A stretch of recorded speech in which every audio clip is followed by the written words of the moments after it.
So good afternoon, Brandon. It's great to have you on the call. And yeah, as the MD of Webstreet Media, you must be very busy.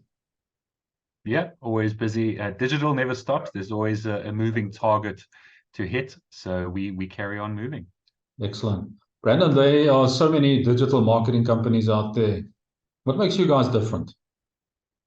I think we spend a lot of time trying to understand our customers and our clients' needs and where they're at in the market. I myself had a lot of business experience, not just in digital. So we spend a lot of time identifying where our clients are at and where they need to be, and with our experience, kind of matching up and helping them to get there. So where we different to other media agencies or development houses is we're not just a drop in or a chop shop that will just drop you off at your destination once you've got your website or your digital marketing. We kind of walk a road with our clients. So a lot of our relationships have been 17, 16 years. And with all the new innovations that come out, our clients rely on us to work Yes, with them as they grow in a business. excellent. Thank you for that. So you guys have obviously been in business for a while.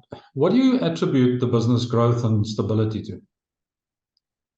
I think it would be the people, both internally in terms of the team, the dynamics of the client, interpersonal and staff relationships that we've developed over time.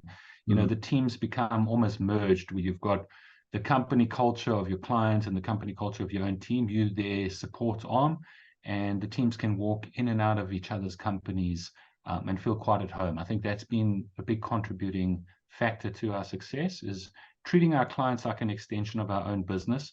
Our catchphrase is really, is your website is our business. So that's, we try and focus on that a lot. Okay, so main focus is then websites, is that right? Websites, digital marketing strategies around websites, how to improve user experience, conversion optimization on websites, how to build them, where to launch them. Obviously, mobile is a big feature of what we do now, as well as the different technologies around no code, which has obviously really come to a fore since 2020, and AI. So how do we leverage those technologies around websites and website development? Obviously, a lot of learning still around AI and how it can help you guys. That's it. Yeah, every day is a learning process, especially now, and learning is just accelerated with AI. Yeah. So definitely a big part of our day is learning and progressive learning to stay on top of things and experimenting and playing with these tools. Absolutely. Part of learning, isn't it? So, Yeah. so why did you start the business? I think initially I started the business, being in graphic design and having a passion for design early on. I found that working within an organization when I was young was fantastic. I gained a lot of experience, I got a lot of exposure, but I did find I was lacking in other areas that I just wasn't able to get access to when in that business. So, and my father was always telling me, you should go and work for yourself. Don't work for somebody else, run your own business. And he was always hammering on me to do that. And eventually I got to the point where my boss, who was my mentor at that stage, my father and a few people actually helped me to step out and start my own business. My first employer actually became my first client. So I was very well supported in that transition process. I just was the one that needed to build up the guts to take the lead. It's something you got to have some appetite for risk, isn't it? It just doesn't come normally. So, No. about your learnings as an employer, what were your biggest learnings from employing people and creating a team? I would say to hire based on passion, to look for people that are hungry. Don't discount the bird with the broken wing. Those are the people that turn out to be your superstars.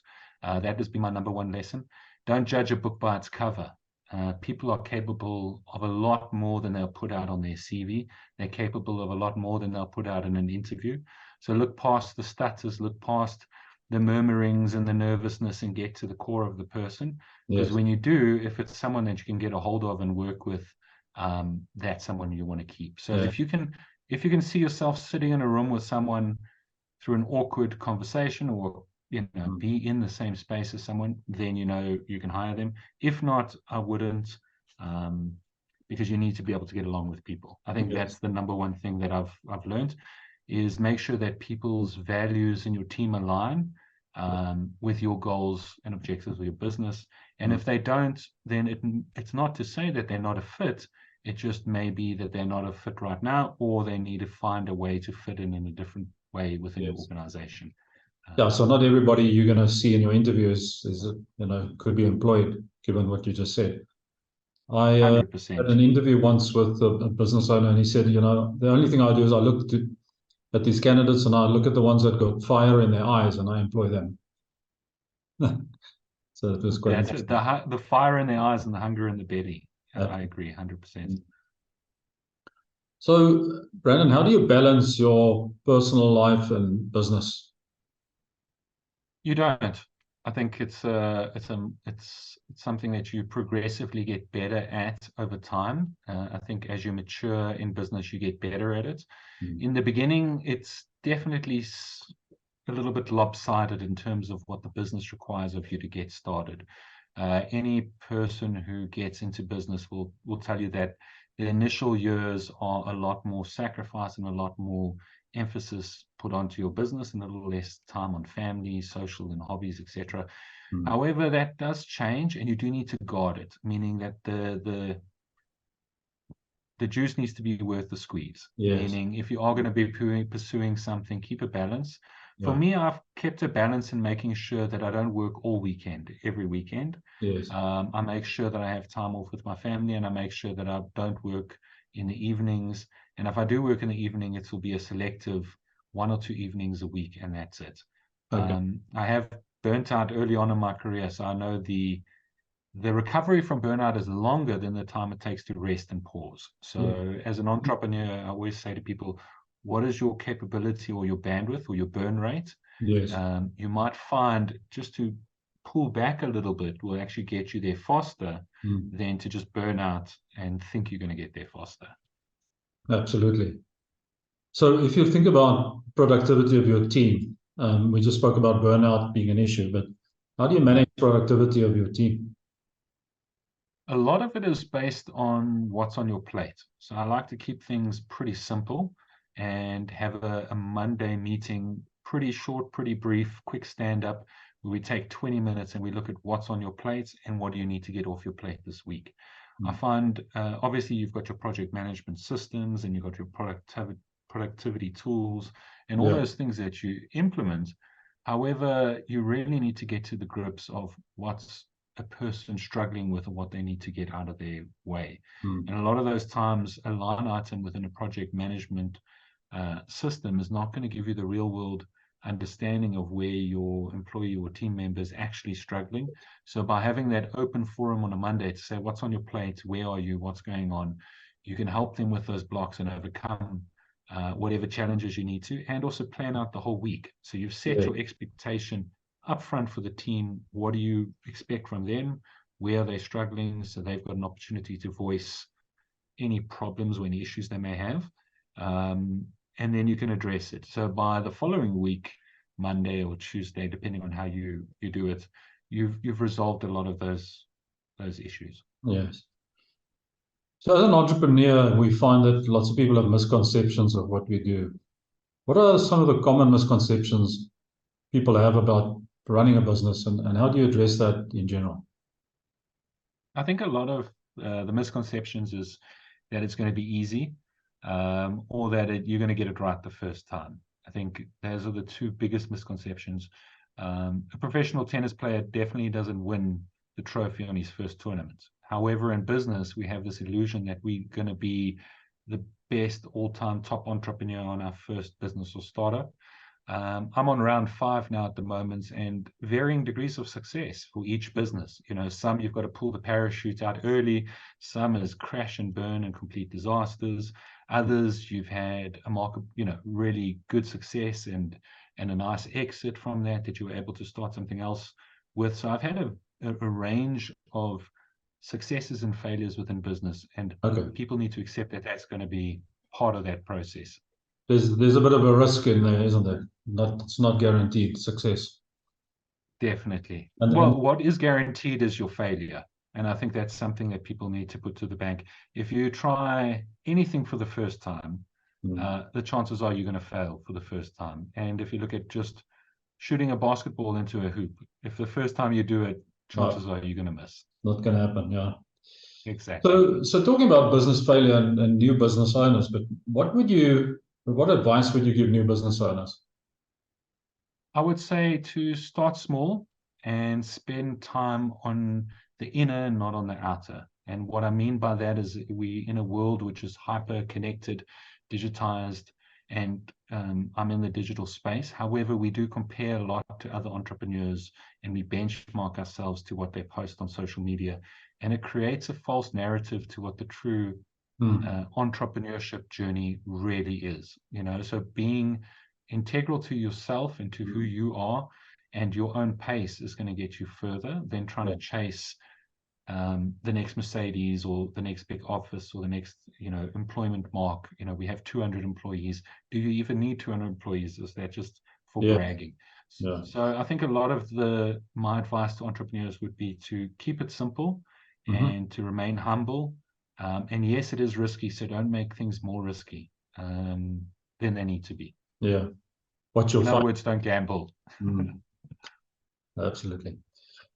So where do you see yourself in the business in 5 years' time? I'd like to say retired. I think most people would like to say retired, but I am pushing on to that age. But truthfully, I'd like to be on my next business, which would probably be a little bit more diverse than what I'm currently doing, and focusing on other sectors within the business landscape, still leveraging digital, and maybe transitioning out of the current organization that I'm in.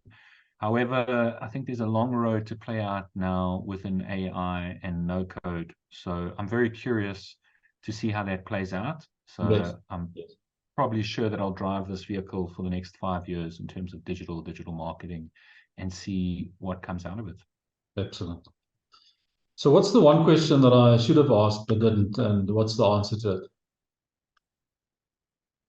That's a good question. I think the one question that you could have asked and didn't ask. Let's see what I had for breakfast this morning. And the answer to that would be Weet-Bix. A good healthy digestion gets you a long way as an entrepreneur. But truthfully, you can't overlook your health as an entrepreneur. So I think the one question would be regarding balance, health. What do you do to stay fit? Eat well, sleep well, and you can't always not work as hard as you need to. So if you are going to be pushing those hours, make sure that you at least look after your health. And when you are resting, rest properly. That would be my main advice. Excellent. Thank you so much. So here's the other last question. If you had a magic wand and you had some magic dust that you could sprinkle, which area of your business would you sprinkle that on? I think it would probably be around production and management, and then maybe a little bit on sales. I think that's where I'd sprinkle, because they're so integrated, production and management of production and sales. We don't do a lot of sales. We're not transaction-based, high volume-based business. So we run project to projects, and those projects can run for quite some time. So if you're able to get better management and better projects, you can also obviously look at increasing sales. So that's where most of our focus always comes in efficiencies. Yeah, great. Brendan, thank you for your time. I really appreciate it. Thanks for making time in your busy schedule, and may it go well. And we'll keep in contact. Thank you very much, Bert. It's been a great interview. Thank you for the opportunity.